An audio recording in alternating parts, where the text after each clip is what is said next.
হাজির, আমরা যদিও আরব না, আল্লাহর হাবিবকে যদিও আমরা আমাদের গোত্র আমাদের জাত থেকে পাই নাই, কিন্তু এক দিক দিয়ে নবীকে আমাদের দিকে পেয়েছি। সুবহানাল্লাহ।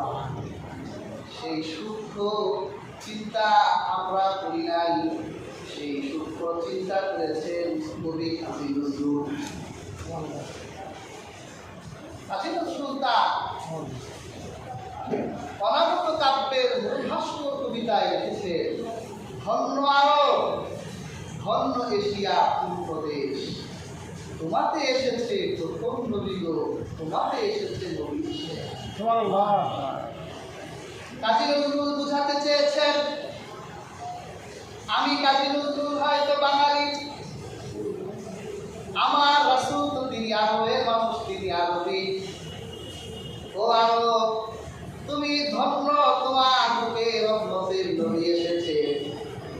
আর তিনি সূক্ষ্ম ইশক রাখতেন রাসূলুল্লাহর ব্যাপারে, তিনি এইটা বললেন, ধন্য এশিয়া, আমি কাজী নজরুল এশিয়ার মানুষ, আর আমার নবীকে আল্লাহ এশিয়ার মহাদেশে পাঠিয়েছে।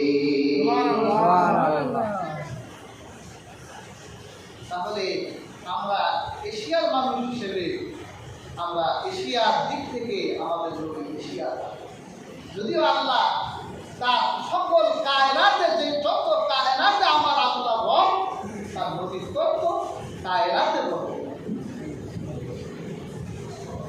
পেয়ার হাজির,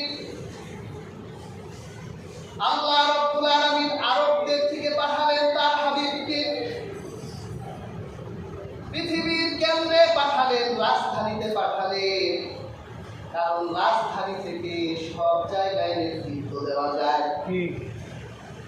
রাজধানী যার দখলে দেশটা, এজন্য দেখবে সরকারের বিরুদ্ধে যুদ্ধ লাগলে ৭১ রাজধানী, মানে রাজধানী দখল করতে পারলে সব আল্লাহ গোটা পৃথিবীর রাজধানীতে তার রাসূলকে পাঠালেন, যাতে